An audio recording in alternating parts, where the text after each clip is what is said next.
Shiva Gita. The Shiva Gita is a text of Vedantic Shaivism that comes to us from the latter portion, Uttara Kanda, of the Padma Purana.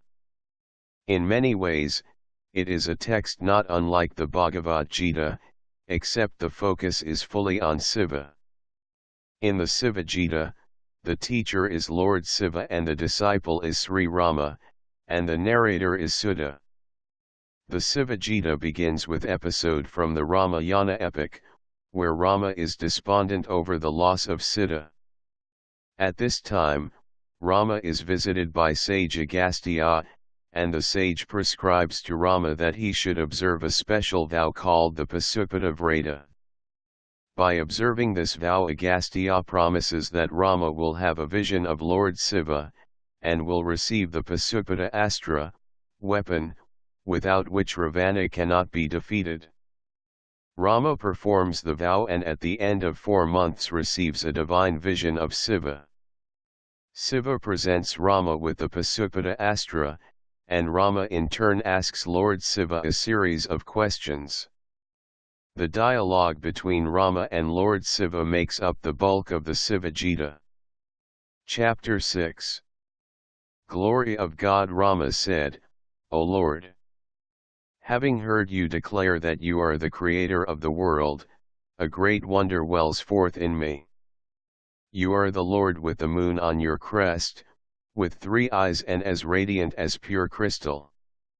1. You have a form with limited stature bearing masculine appearance, accompanied by Mother Parvati and sport here itself with your entourage of attendants. 2. How is it that you create, protect, and dissolve the world made of 5 elements and consisting of the animate and inanimate? Tell me, O Lord, the beloved of Parvati, should you have concern for me? 3. The Lord said, Listen, Rama, the high-souled one and of noble observances.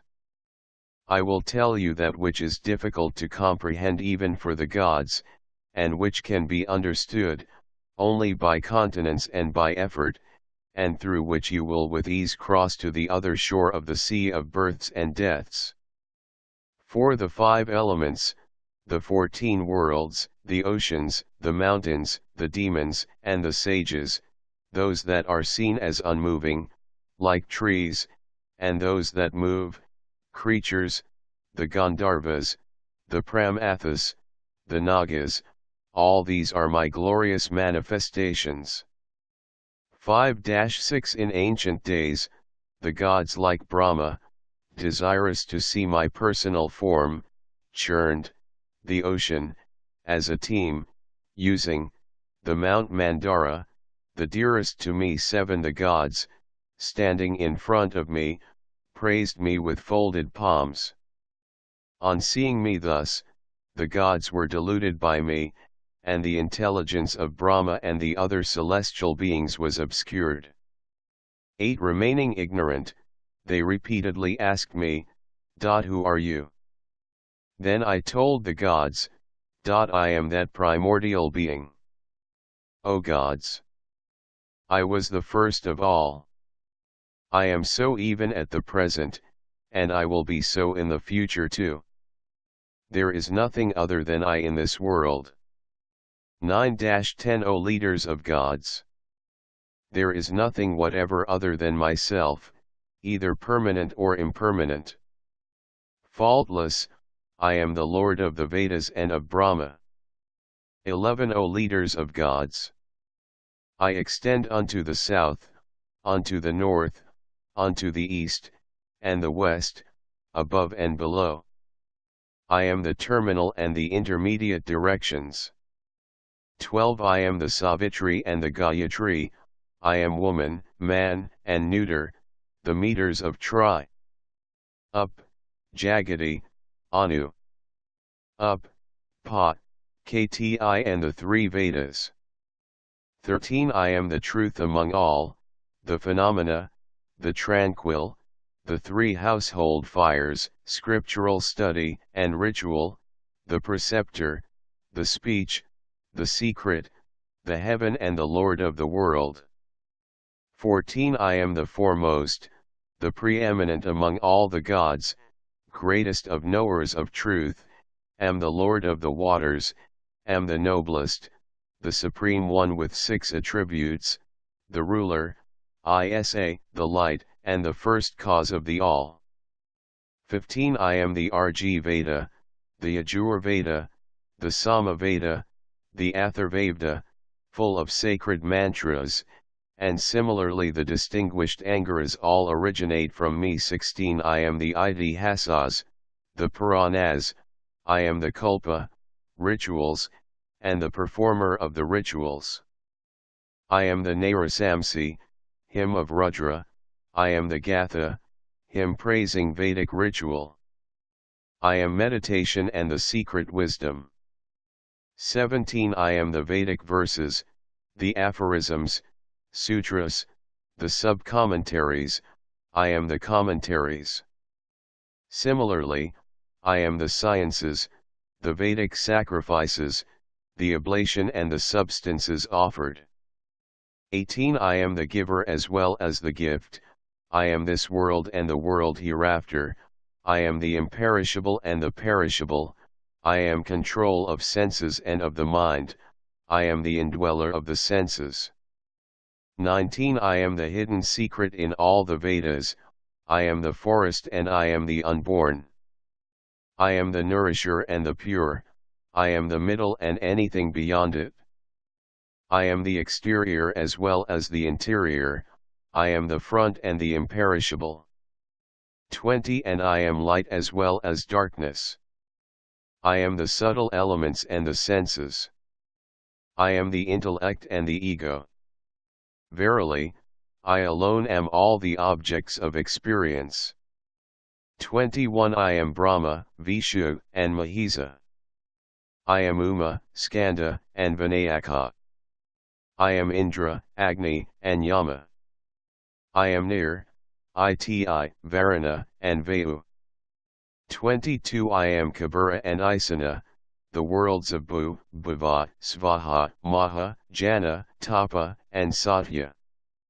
And I am the earth and I am the waters, the fire, and air. 23 I am space, I am the sun, the moon, and the stars. The planets, too, am I. I am the vital breath, prana, and time, similarly death, and immortality. I am the physical matter too. 24 I am the past and the future. I am the universe in its entirety. I am the sum and substance of everything. For those who silently chant, I am the Pranava, Om, at the beginning.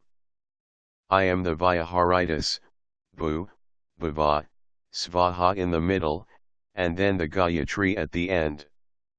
I am of the form of the extended universe. 25 I am the eaten and the drunk. I am, too, the done and the undone. I am the superior and the inferior. I am the sun and the refuge of all. 26 I am the good of the world, I am the divine imperishable and the subtle. I am the very self of Prajapati, Brahma. I am the sacred, the benign, the ungraspable, and the first. 27 I alone am the withdrawer. I am the container of the luminous fire of deluge. I am established in the hearts of all as divinity and vital power.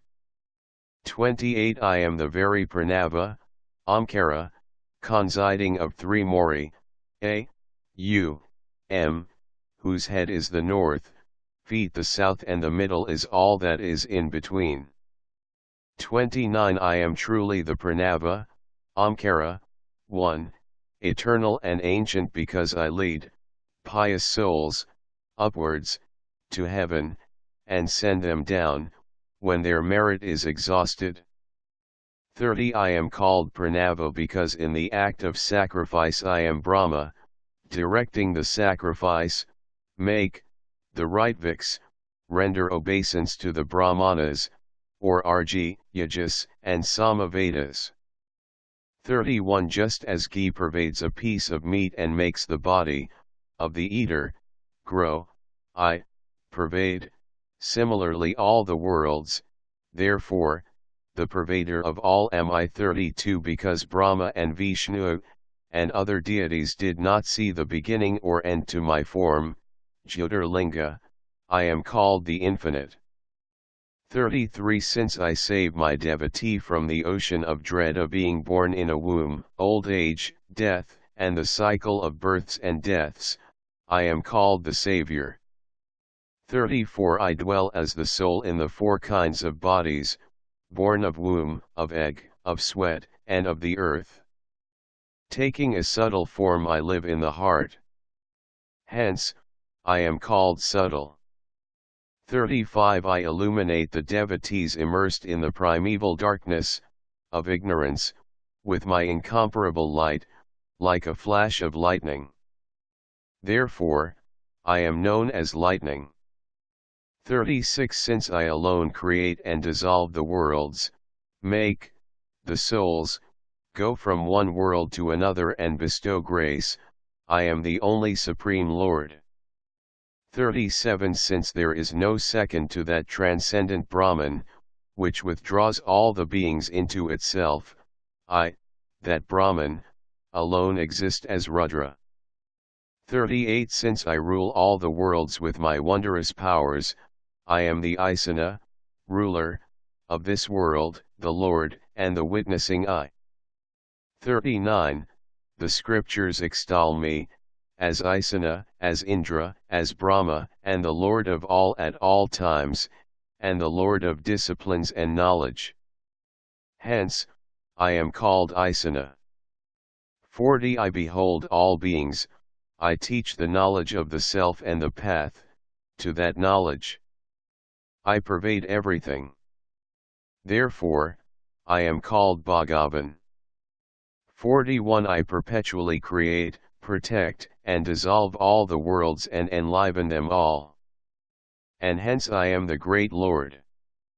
42 He, that great Lord, glories by the stupendous powers and the yoga of self-knowledge. He creates and protects all that exists. I am that, Lord. 43 This Lord am I, present everywhere. I was prior to everything else. It is I who is in the womb, it is I who is born and that which is to be born. I have faces in every direction. I am the indwelling spirit in beings. 44 I have eyes everywhere, I have faces in all directions, my arms are everywhere, my feet everywhere. With my arms and feet I command the production, as one secondless Lord, of the earth and the heaven. 45 Those wise men who directly see me as abiding in their own self, in the center of their heart, of the size of a tip of the hair, as of the form of the universe, as the source of the Vedas, and to be worshipped always, for them alone there is peace eternal, and not others. 46 I alone stand as the basis of the world of Maya. All the fivefold elements are fully pervaded by me. One who inquires in this way about me, the Lord, the Supreme Person, and the Governor, of the universe, attains peerless peace. 47 The marks of mind implicit in the vital airs are said to be hunger, thirst, and restlessness. Those who cut asunder the thirst which is responsible for all the activities and fixing the mind in me through reason, and meditate on me, get the peace eternal and not others. 48 Knowing me as Brahman, the bliss, from where speech along with the mind recoil unable to reach it, one does not fear anything whatsoever. 49 Hearing my words on the supreme knowledge as a means to release, chanting my names, giving themselves to meditating on me, the gods. All of them, at the end of their lives attained union with me in days of yore. From such a knowledge all the things are seen everywhere by them as manifestations of my glory. 50-51 From me alone everything is born. In me, everything is established. In me, everything is resolved. I am that Brahman which is secondless. 52 I alone am the subtler than the subtlest, similarly I am the greatest. I am the world and am pure, unsullied by creation. I am the most ancient. I am the complete being. I am the sovereign. I am the golden one and of the very form of auspiciousness, Shivam. 53 I grasp, without hands and walk without feet.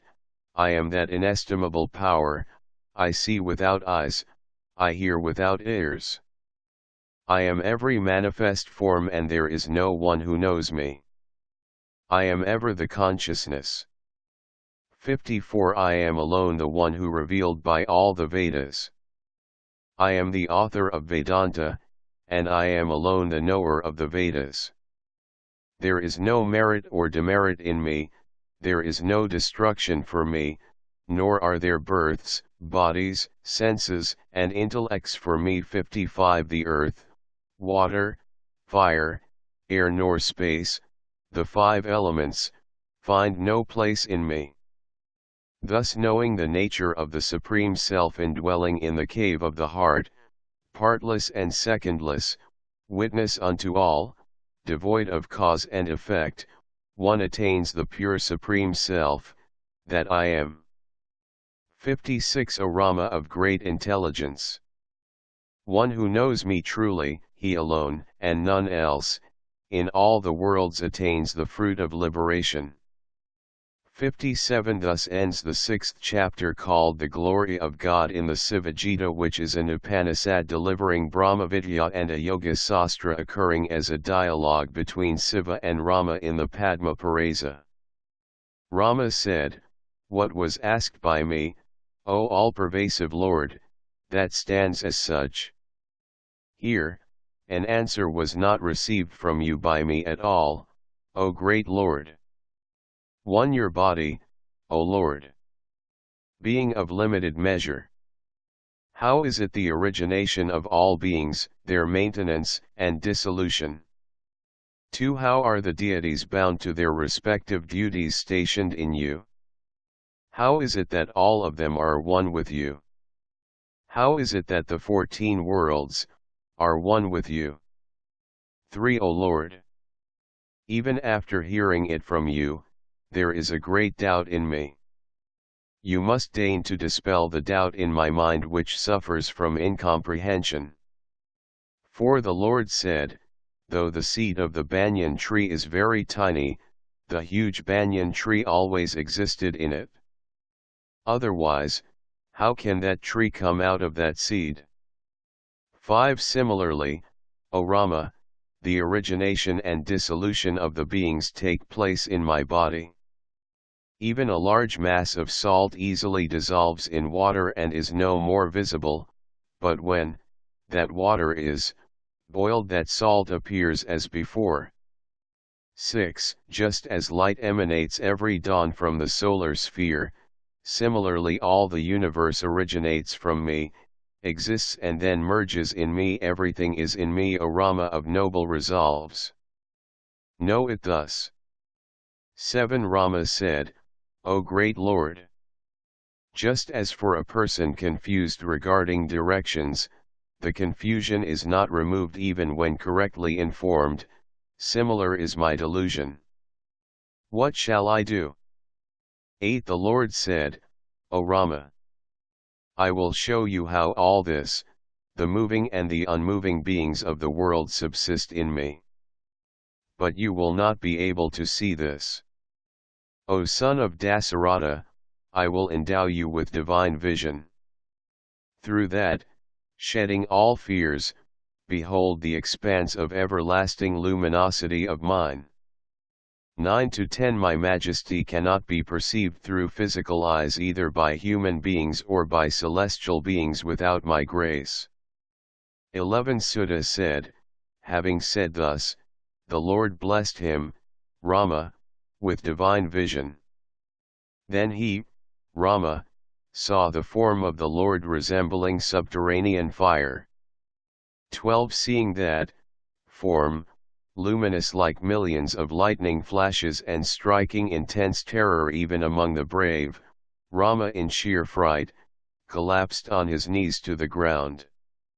Rama, the dauntless hero, fell prostrate on the ground and again praising the Lord, then rising, looked as far as he could.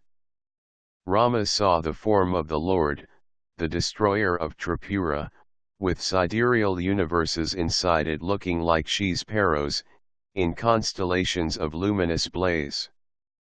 13-15 He saw, within the form of the Lord, the mountains like Meru, Mandara, and Vindhya, the 7 seas, the sun, and the moon, the gods and the 5 elements. 16 The son of Dasaratha beheld the forests, the holy mountains, the 14 worlds and the entire cosmic expanse. He saw the battles between the Devas and the Asuras, those born and yet to be born, the 10 incarnations of Vishnu and his sports in those incarnations. 17 O Dvijas, he saw the defeat of the Devas, the burning of Tripura and the extinction of all that is born and yet to be born. Beholding all this, Rama filled with fear, prostrated again and again. At this point, true wisdom dawned on Raghunandana, Rama, and he extolled Sankara with meaningful hymns that contain the very essence of the Upanishads. 18-21 Rama said, O Lord, the destroyer of distress of those who take refuge in you, be gracious. Be gracious. O Lord of the universe. O, thou worshipped by the universe. Be gracious. Thou the bearer of the Ganges, with moon adorning your crest. Protect me, helpless as I am, from the fear of births and deaths. 22 O Lord. This world, indeed, is born only from you, in you alone the created beings live always, O Sambhu. Into you alone they undergo merger, just like trees and creepers into the earth. 23 O wielder of the trident. Brahma, Indra, and Rudra, the Maruts, the Gandharvas, the Yaksas, Asuras, the community of Siddhas, rivers like the Ganges, the oceans, all of them live in the midst of your person. O moon-crested one! Everything is illusorily projected by your Maya. In you alone, the universe attains perceptibility. All this is perceived by the common people mistakenly, as real, just as silver is seen in a seashell or a rope is mistaken for a snake. 24-25 Filling the entire universe with your splendor, manifesting things by your own resplendence, O God of gods, without your light, this universe cannot be perceived even for a moment. 26 Great things do not rest on flimsy support. One single atom cannot support the Vindhya mountains. This universe rests on your person through your Maya alone. I am convinced now about this. 27 Just as a fear-causing snake appearing in the rope has not really come into being, nor exists, nor undergoes destruction, similarly is the universe too taking shape in you, through that sheer Maya of yours, O Nilakantha. 28 When it is inquired as to your body assuming the nature of being, the very basis for the world of manifestation, that itself is seen to be certainly due to my ignorance. Thou art wholly the nature of consciousness and bliss. 29 O destroyer of Tripura, thou alone, being praised, bestow upon the enjoyers the fruits of the eminently meritorious acts, performance of Vedic sacrifices and charitable acts. But even this statement is not fully true because there is nothing different from you at all. 30. The sages declare those as deluded by ignorance who mistakenly think that Shiva, Lord of the Himalayas, is pleased by external acts of worship and services. How can there be any desire for pleasure for one who is formless? 31. O Supreme Lord! Even the sovereignty of all the three worlds, you bestow as a reward on those people who offer you a leaf or a little water. I deem it all as the work of ignorance. 32. You pervade all the quarters and the intermediate directions. Thou art the universe, secondless, the infinite and the eternal. Even when this universe become extinct, there is no loss to you, just as there is no detriment to space, within a pot, when the pot is broken. 33. Just as the one, single sun in the sky gets its many reflections in various vessels of water, so thou, O Lord, art, variously, reflected in different minds. 34. There is nothing to be done by you even when the world is created, protected, and dissolved. Even then, you bestow heaven etc. on the souls beginninglessly embodied according to their mortal fruits. It all happens as in a dream. 35. O Samhu! For the two inert bodies, the subtle, sukshma, and the gross, sthula, there could be no consciousness without the self.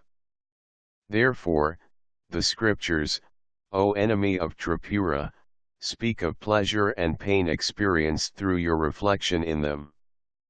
36. Prostrations to thee, O swan in the ocean of existence and consciousness, prostrations to thee, O blue-throated one, the very form of time, prostrations to thee, the destroyer of all sins, prostrations to thee, the one, witness, experiencer of the functions of the mind, which after all is illusory. 37. Sutta said, prostrating thus before the Lord of the universe, standing with folded hands before him, the overawed Rama praised the Supreme Lord in so many words. 38. Rama said, O Self of the universe! Withdraw this cosmic form of yours. By thy grace, O Samhu, the ocean of the world, of existence, has been seen, by me. 39. The Lord said, O Rama, the mighty armed. There is nothing other than I. Sutta said, saying thus, the Lord withdrew the gods and the other forms into his own form.